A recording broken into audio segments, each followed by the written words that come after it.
My name is Elspeth Hale, and at 72, I've learned how to keep my voice gentle even when my heart isn't.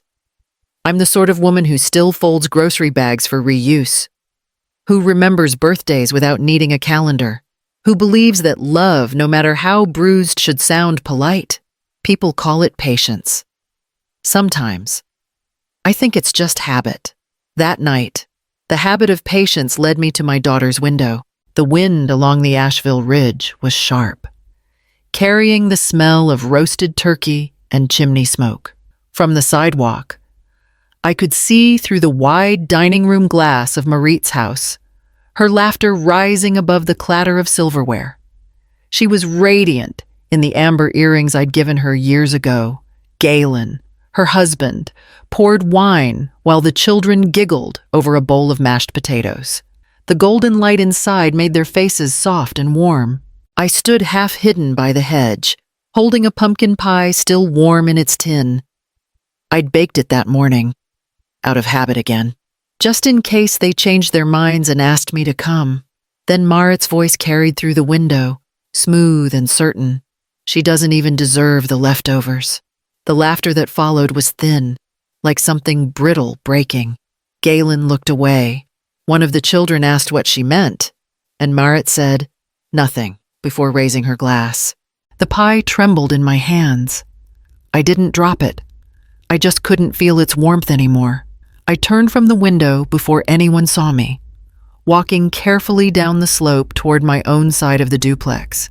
Snow had begun to fall, soft as ash, inside my kitchen. I set the pie on the counter and waited for the tears that never came. Instead, there was a kind of stillness, like the air right after a storm has passed but before the sky clears.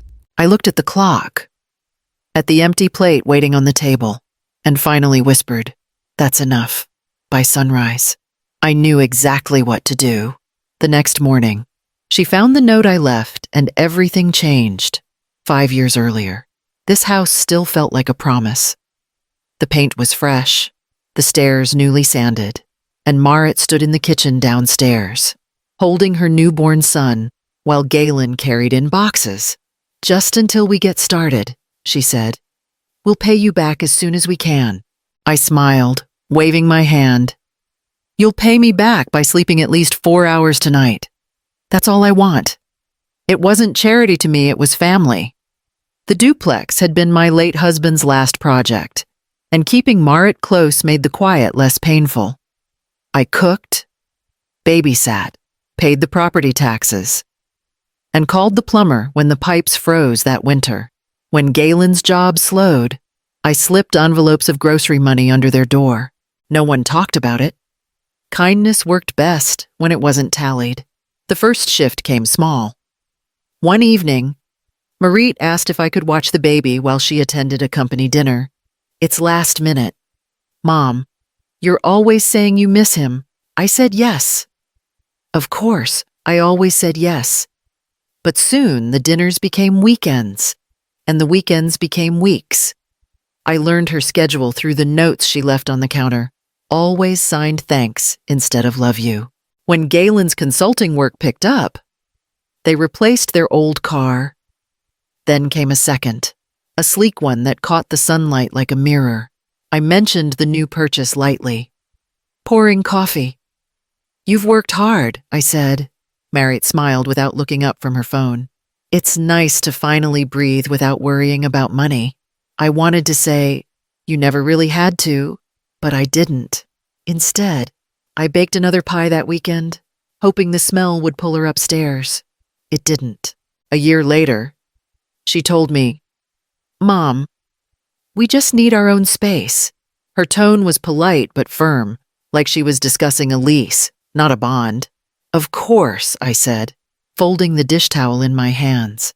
"That's what every mother hopes for." She hugged me, light as air, then turned to check a message. I stood by the window after she left, watching the new car pull out of the driveway, the same driveway I'd shoveled for decades. Somewhere between helping and holding on, I'd stopped being her home and become her convenience. When love becomes routine service, Can it still be called love the night after Thanksgiving?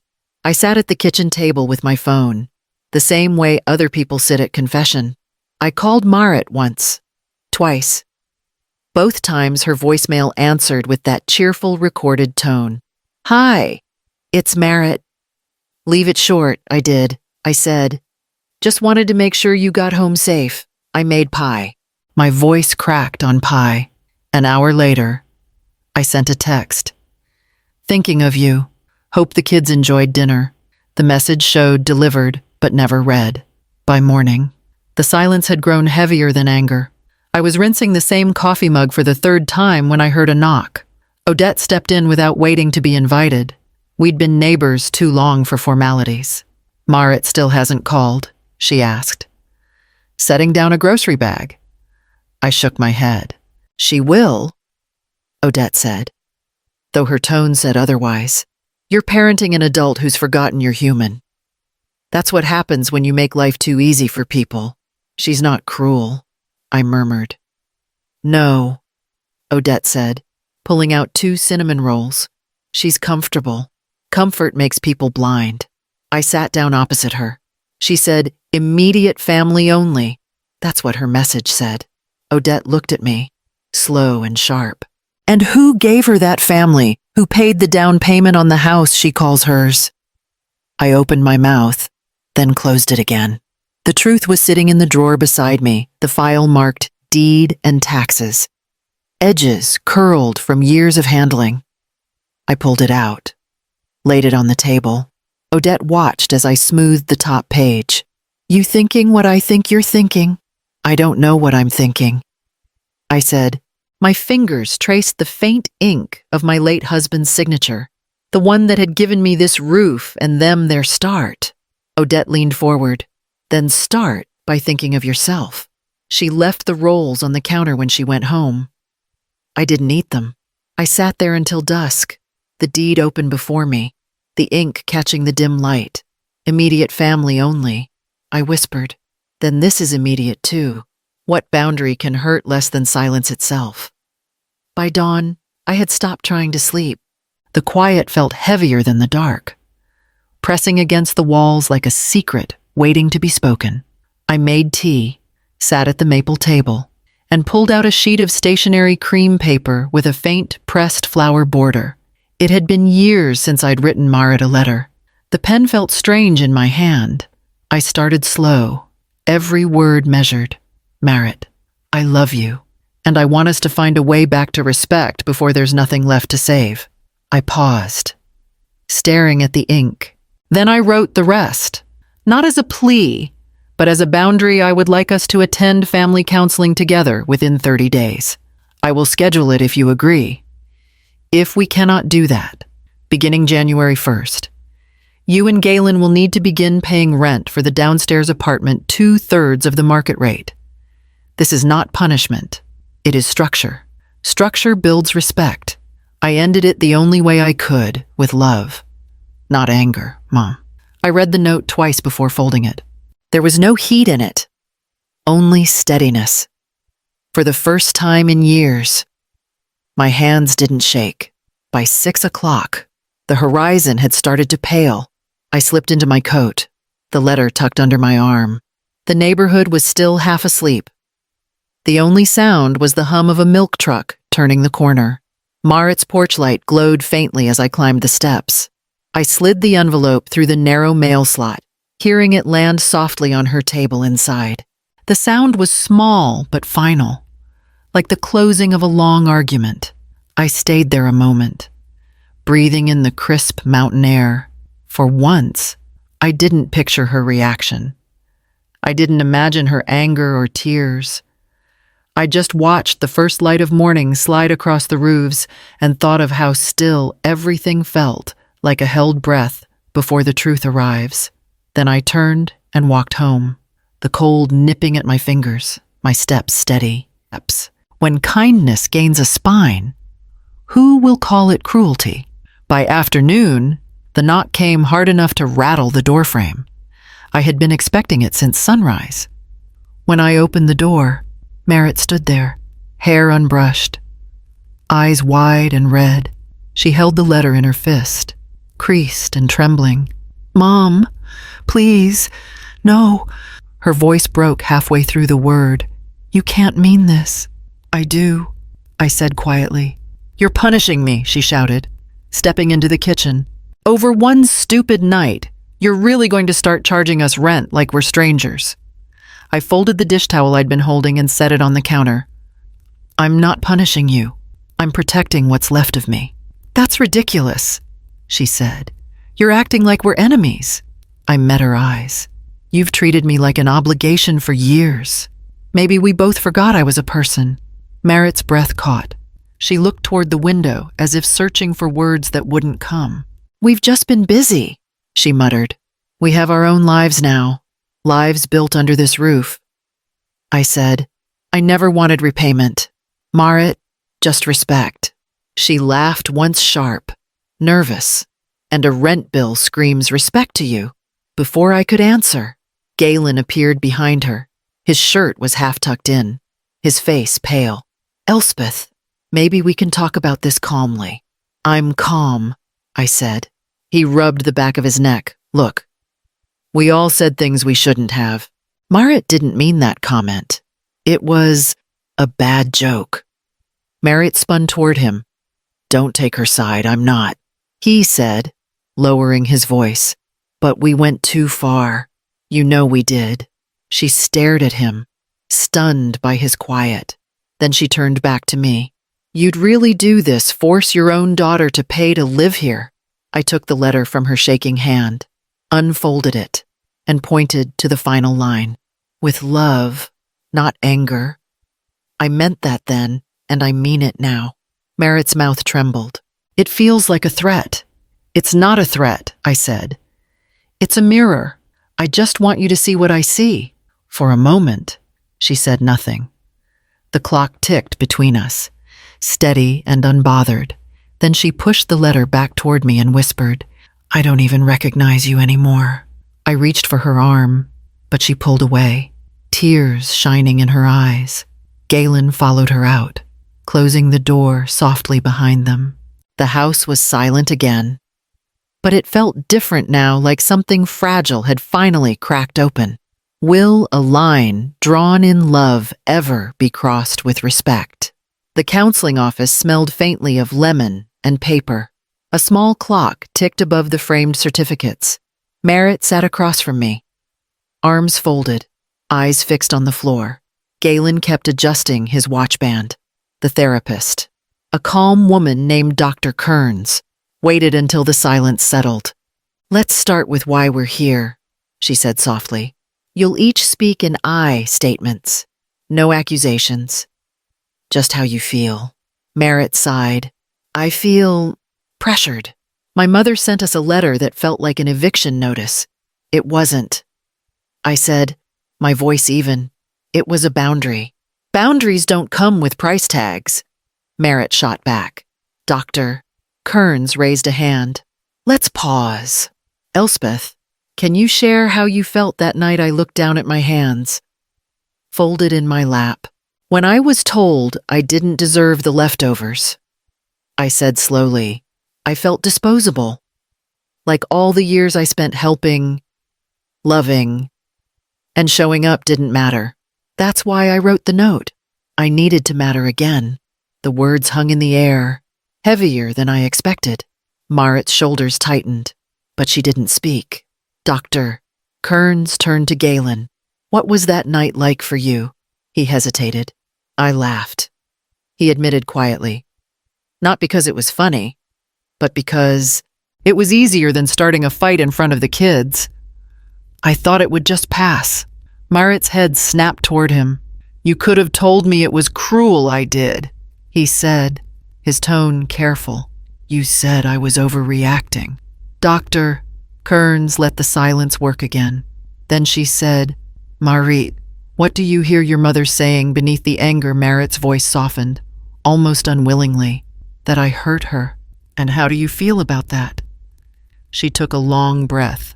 "I didn't realize how much of you I took for granted," she said finally. "You were always just there. I thought that meant you were fine." I nodded, not trusting my voice. Dr. Kearns slid a form across the table. 6 sessions. 1 every 2 weeks. And you'll finalize your new living arrangement in writing. Structure builds safety. Merritt picked up the pen. Staring at the blank signature line, I watched the ink flow across the page as she signed her name slow, uncertain, but real. Can apologies on paper heal a wound made in public? 30 days can stretch or soften, depending on how you spend them. Ours began stiffly. 3 chairs, 1 counselor, and a clock that ticked louder than any of us dared to speak. By the 2nd session, Marit no longer folded her arms. By the 3rd, she looked me in the eye when she said my name. At home, the air began to change in small, almost invisible ways. She started knocking before coming upstairs. Once, she left a carton of milk on my porch with a note. You mentioned you were out. The handwriting looked like her old birthday cards, before the years dulled them. Galen came by one Saturday with a toolbox. The porch rail's loose, he said, not asking permission, just kneeling to fix it.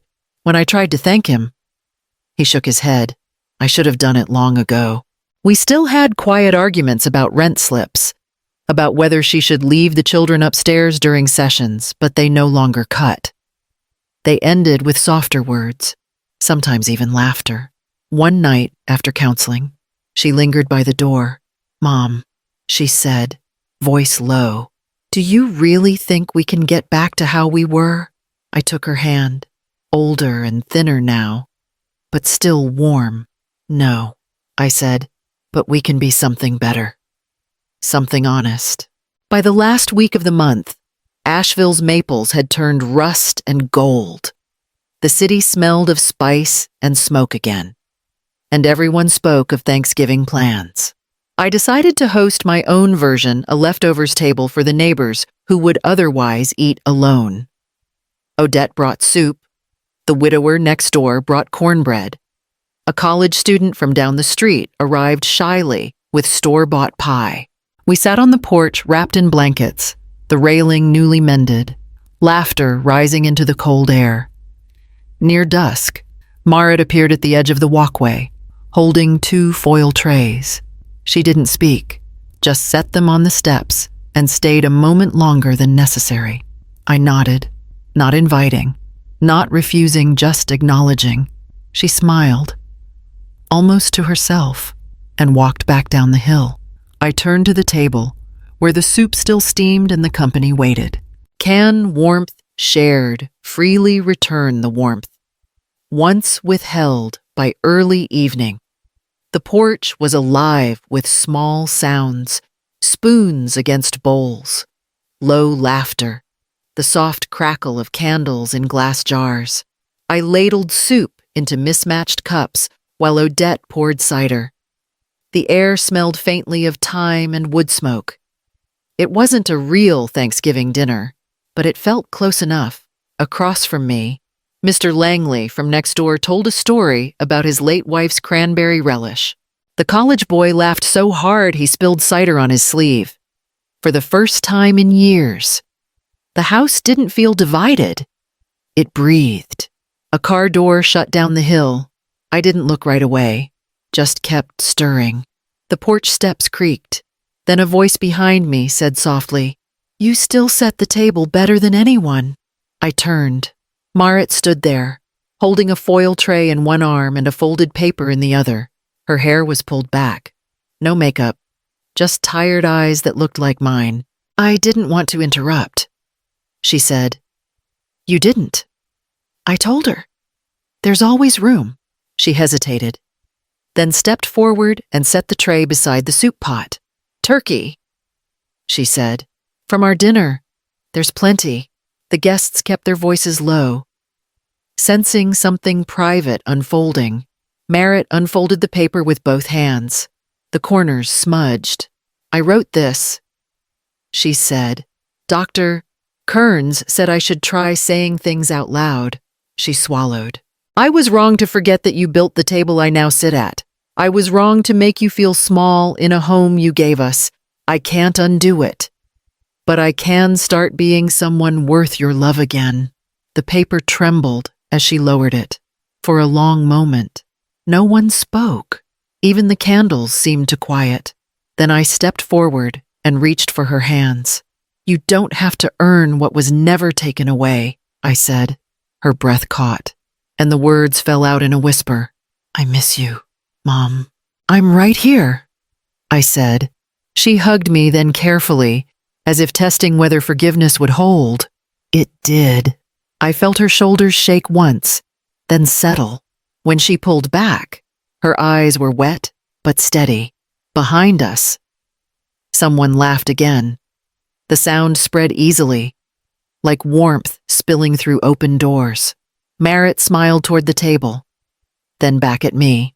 Do you have room for one more bowl of soup, she asked. Always, I said. When forgiveness tastes like leftovers, isn't that still a feast? Weeks passed quietly, the kind of quiet that comes after a long storm when everything finally finds its shape again. Our last session with Dr. Kearns felt almost easy. Merritt sat closer this time, her hands unclenched. I think we're done apologizing, she said with a small smile. Now we just have to keep showing up. Dr. Kearns nodded. That's all love ever asks. When we left the office, the air was sharp with winter. Galen handed me an envelope, our new lease. The numbers were modest, the agreement simple. I read it standing in the parking lot, 2/3 of market rate. He said, as promised. It's fair, I answered. That's all I ever wanted. He smiled. No, Elspeth, you wanted fairness and family. We're working on both. By the next Thanksgiving, the table upstairs was smaller, just us. The children, and Odette, who brought her famous sweet potatoes. The meal was plain and easy soup, roast chicken. Pie cooled on the sill, no speeches, no performance. Only gratitude, spoken in the small ways, Merritt taking my plate before I asked. Galen washing dishes without being told. As dusk settled, Merritt followed me to the porch. It looks different this year, she said. So do we, I answered. I switched on the new brass lamp fixed above the steps. The light spread warm across the railing Galen had repaired months before. The engraving shimmered softly in the glow, built by boundaries, kept by respect. Merritt traced the words with her fingertips. It's beautiful, she whispered. It's ours, I said. The children laughed inside, the kind of laughter that doesn't echo, it belongs. I watched the glow spill across the yard and felt something settle in me, gentle and whole. I didn't fight for a seat, I rebuilt the table. When love finally learns respect, what else could it need to stay warm?